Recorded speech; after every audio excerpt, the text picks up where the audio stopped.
Dave the Sign Guy here, and today we're going to take a tour of my shop.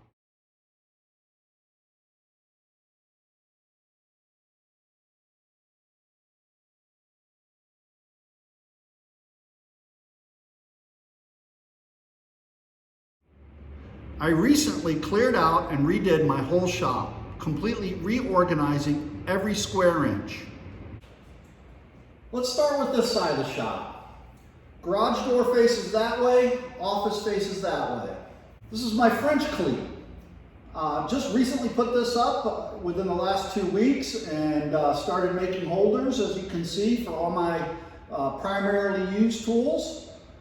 Nothing new. The French cleat system has been around for quite some time, but man, what a nice system. One of the things I love most about it is the ability just to take tools that you like, use or what have you, and put them in a different spot. So if you don't like how your shop is set up, when you have a French cleat system, you can simply rearrange everything to your liking. Still on the same side of the shop, this is the side facing the office. I French cleated everything, by the way, including my nuts and bolts holders and organizers. I was going to build boxes like you see a lot of people do, but then I thought, well, why not just use what I got instead of filling a landfill and cleat them? And that's exactly what I did. I had some extra hangers from my van build, so I figured I'd use a couple of those and make a jacket hanger. My TV, of course, is hanging over here over the door to the office, which, you know, for watching news or whatever, other entertainment, YouTube videos and such. And going on into the corner, I keep my rulers and such hung in the corner over here. There you go. Right here in the corner for easy access to go from there to my table. I tried to keep everything very centralized so that I could easily pick up things I need and grab things I need while I'm working, including the trash can.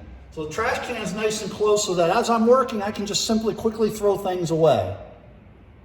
Okay, so starting with the French cleat wall, this is the far right side. This is where mostly my 18-volt commonly used tools are. Every tool has its own holder, so again, if I want to take this jigsaw off, for example, and move it to the other side of the shop where I also have some cleats, I can if I'm using it quite a bit. All of my tools, for the most part, are rigid 18-volt tools, which are, you know, just happened to be rigid that I was buying at the time when I was choosing 18-volt tools. So I'm not sponsored or not sponsored by them in any way, shape, or form.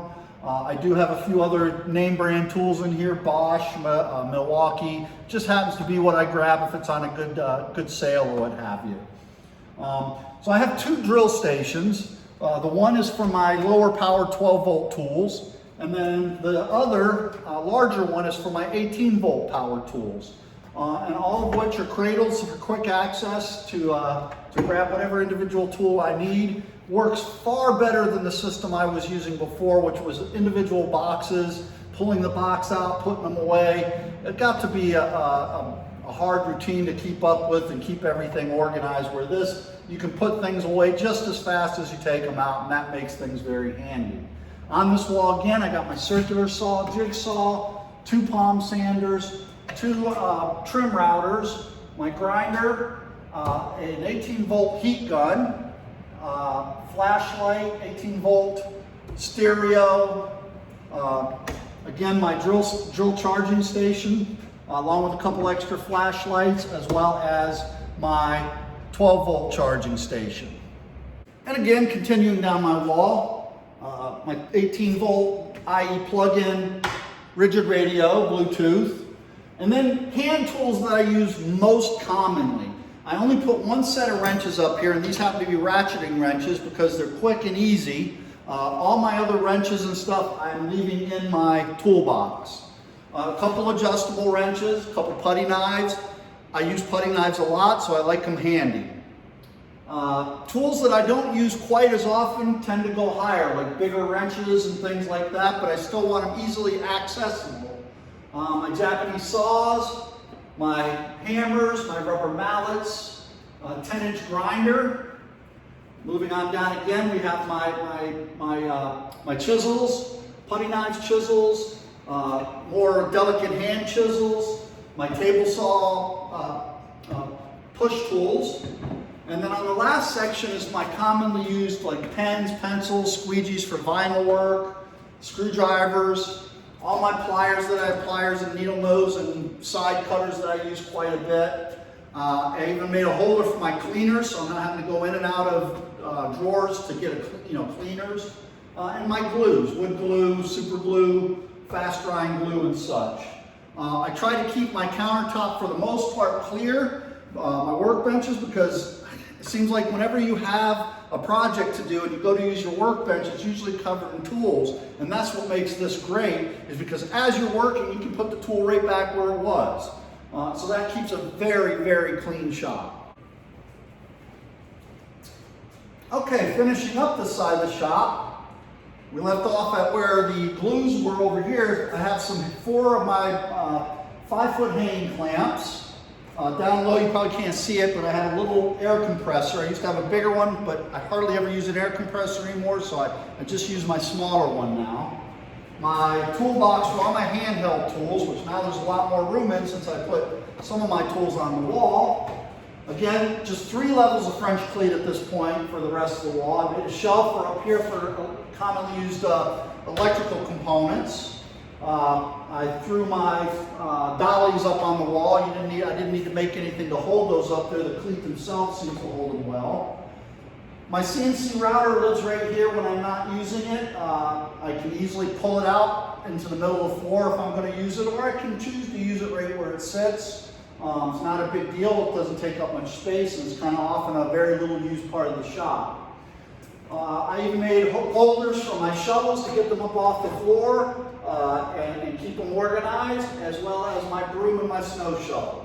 So you can see a French cleat system works really, really well for keeping things organized. If you have a tool you want on the system, you simply make the holder you want for that tool and put it up there.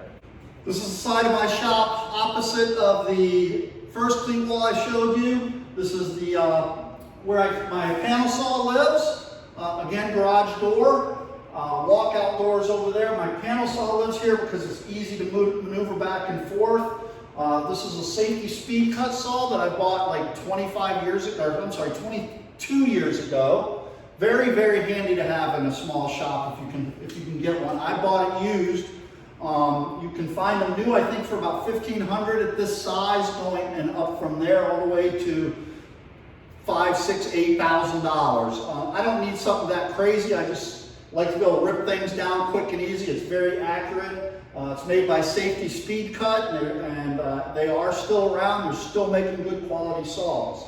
One of the things I did do to this saw is on the back, I made a platform and put 3 casters on the back so that my material could rest on the saw, on the back of the saw, so that I can now easily move the saw and materials all in one shot. So again, anything that makes life easier in your shop, try to go for it. One of my philosophies is trying to make one item do multiple things, not just the one thing it was intended for. So again, that's why I ended up putting that little platform with casters on there. So now it's not just a saw, it's also a storage bin. Keep my easy step ladders up on the wall over here. And then as you move on down again, you can see another set of cleats that goes 16 feet long. Now mind you, my shop isn't that big. It's about 25 feet wide by about 35 feet deep, if that. For these cleats, I made an extension cord holder and a holder for my individual clamps that I have. I don't have a lot of clamps right now, but I intend to get a few more. It does make life a lot easier. When not in use, my table saw lives right here. Again, on wheels, I can easily pull it out. A really nice thing I recently made for this saw is a sled. Oh my God, what a difference that makes. I use my chop saw far less now that I have this sled. It cuts smoother, cuts easier, unbelievable. And this will also house a router here very shortly. I'm going to do an in-table router. So again, one object, 2 duties. So I'm going to be making a base under here to apply my router to the top, and I'll do a video about that later. Okay, so one tool that really doesn't do 2 duties in the shop is my chop saw. The cart I made for that is just for the chop saw. It has a box under it to throw scraps in that I can yank out and empty. And then I put a little shelf here. I was originally going to put a drawer on it, but I decided not to. I'm just going to leave it as a shelf. I keep extra cleats under here that are cut and ready to be mounted to the back of anything else I want to design for the wall, or pull other tools or what have you. However, this cart does do a double duty. It's a flip cart. Lots of videos online on how to make this. Basically, all you have to do is undo these knobs on the sides, and it has a fulcrum point in the middle, and it just flips. I have another sander that I'm going to be putting on the bottom of this, so I can choose between which sander I want to use. And again, this is a flip cart.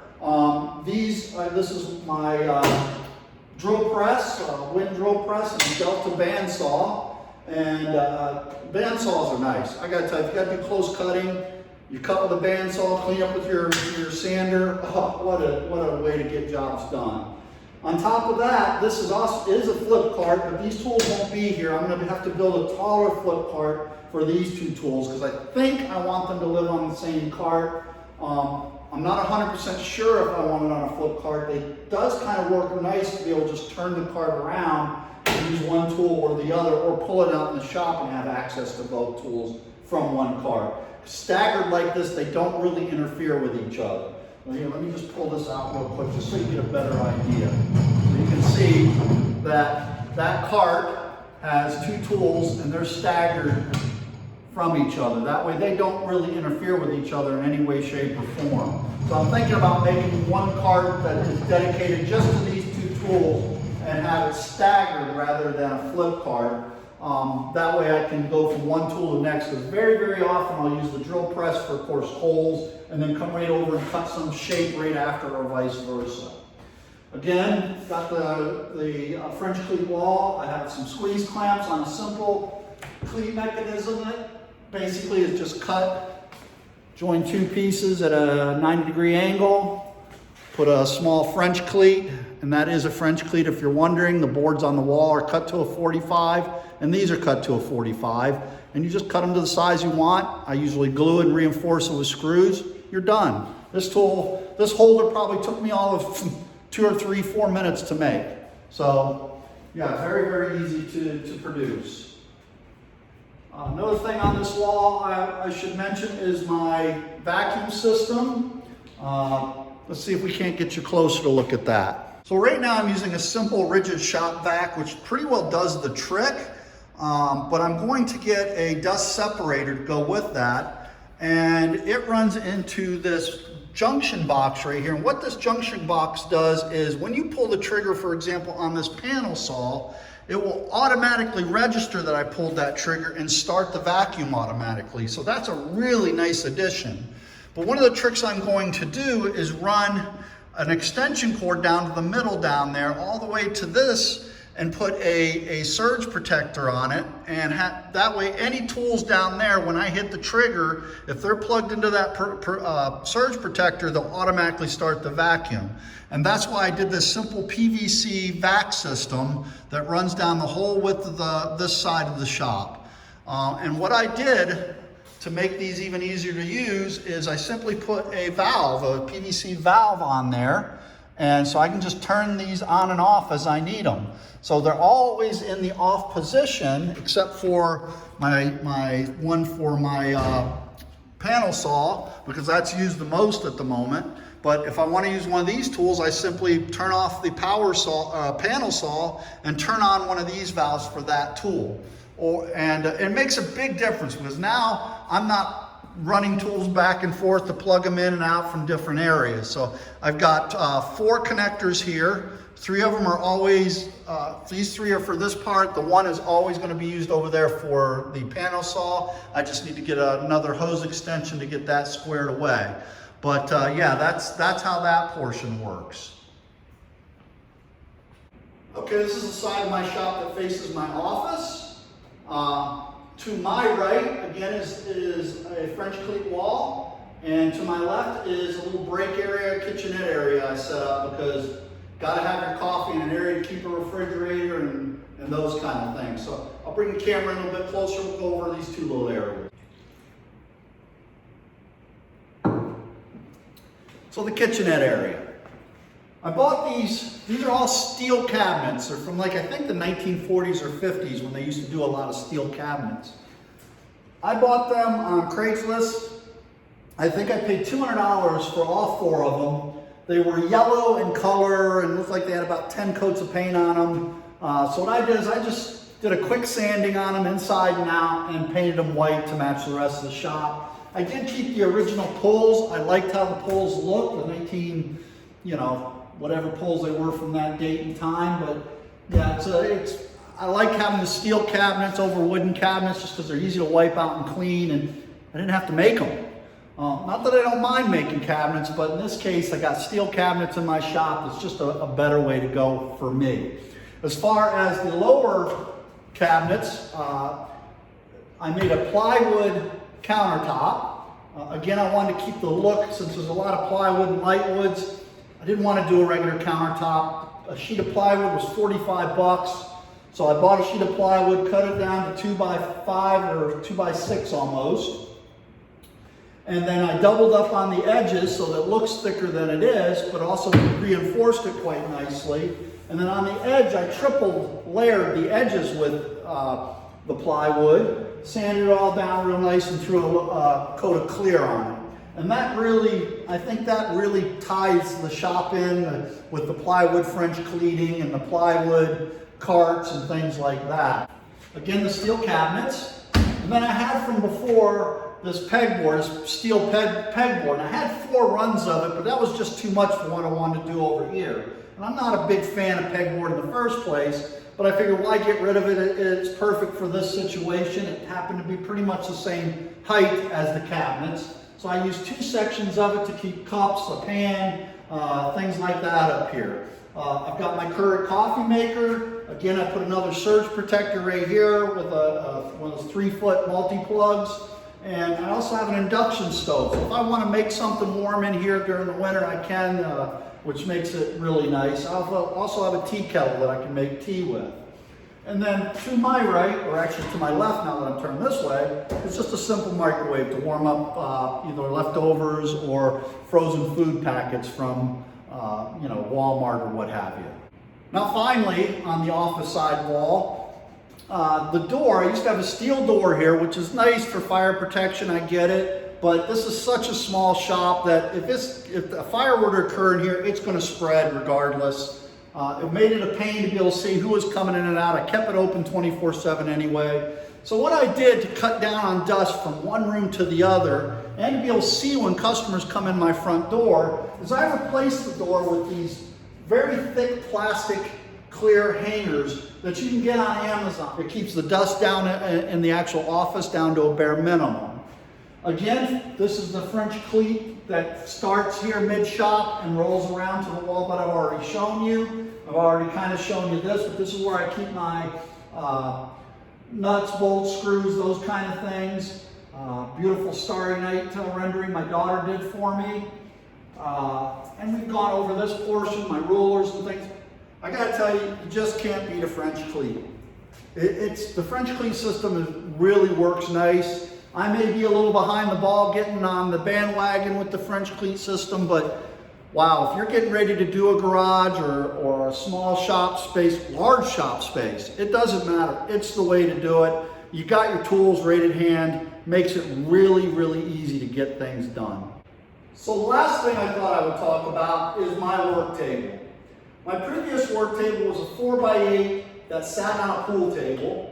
I could lower hooks down from the ceiling and create the work table up from the pool table and play pool, lower it back down. But you know what? I probably only shot pool in 6 years 3 times, so I decided, what a waste of space, let's change it up. So keeping with the whole theory of one thing doing multiple tasks, I rebuilt my table as a 4x10 table. I do a lot of woodworking right on this table, as well as most of my vinyl, or all my vinyl work, and some storage. And I also made this table special to do something that a lot of tables in the sign industry side of things can't do, not without spending a ton of money. So let me start out with saying that this is the end that I do most of my masking from. I keep a 30-inch and a 12-inch roll on here at all times. That's primarily what I mask in. When you mask bigger than that, it gets messy and hard to deal with. The other thing about this table is there's lots of storage. If you notice below the table, we got 4 large open areas, all independently, I'll learn how to say that word one day, separated so that I can get things down in each section. This is what's known as a torsion table because of the way it's built. It's really super strong. Again, on heavy-duty casters, this thing probably weighs 400 pounds, maybe more. But having on casters, I can easily move this anywhere in my shop, although it primarily lives right here. Then I got a second level with 5 individual storage areas, and these are things that I grab, often. For example, I have an air gun right here that I use quite a bit, and rather than hanging on the wall, I tend to work right at this corner quite a bit. So it lives right there, and I have an air hose right up above it on the ceiling, which makes that, keeps everything centralized, as well as a pull-down extension cord. These are 2 things that if you can have in the middle of your small workshop, do it, because there's nothing worse than having to go across the shop and run a cord or run an air line. If you can just grab it and keep your workflow going, that's awesome. So now let's get to the last thing, the special thing about this table.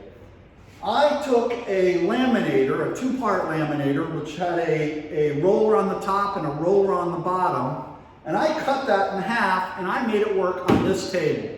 Now, lamination tables for the sign industry can run you anywhere from $7,000 to $20,000.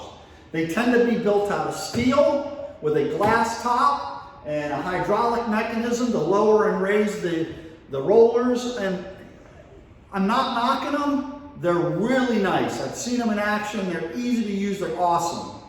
But I don't have $10,000 to $20,000 laying around to throw away on a table for one use, just laying vinyl or masking. So I developed this roller table so that I could roll down vinyl or masking in one simple shot. And how that works is I bought linear rails. $300 bought me almost 10 foot worth of linear rail that goes from one end of the table to the other on both sides. And here's the other 30-inch laminator, which I used to use constantly. As you can see, it has 2 rolls, a crank on the end. Well, that's basically what I cut in half to make this. And you can see it's on rail bearings. And then I took some, basically like 80-20, and joined these 2 pieces to stabilize it. And you just adjust it up and down with these 2 screws. So it's very simple. If you, for example, right now it's set up, and you can see there's a loose area. As soon as that gets tight, that means it's sitting on the table. Same with this side. Just bring it down. And if you notice that there's a little mark on it, that tells me that they're both got the same tension, and there you go. It just rolls the vinyl right down. And I'll do an actual sign demo with it, laying some vinyl and doing some masking. So you guys that are in the sign industry that are looking for a less expensive way as a small shop to easily lay bubble-free vinyl or mask bubble-free, this is the way to go. I gotta tell you, I love this thing. For either way, you got a bench in your shop. If you're a sign guy, you have a work table. Again, let's make that work table do a couple different things. So that's why I did this. I made this so that I could easily start rolling down signs. And let me tell you, the time it takes to go from squeegeeing to going to this, it's unbelievable. The difference is night and day. All right, so that was a quick tour of my shop. Not overly in depth, but I think in depth just enough. I do not have videos of me making all these things to hang the tools, but there are a lot of videos out there on how to do it. But let me tell you something, if you have half a brain and you like working with wood a little bit, it's not hard. There are a lot of videos here on YouTube that will show you how to make those individual tools. And perhaps in the future, when I start making more of them for other tools I'm hanging, I'll do a couple videos for those. But all in all, very easy system. And I tell you, I might be behind the bandwagon. I don't know as far as French cleat walls go, but I love this system. So anyway, I'm Dave the Sign Guy, and I hope to be bringing you more videos soon. Thank you for watching, and I'll talk to you soon.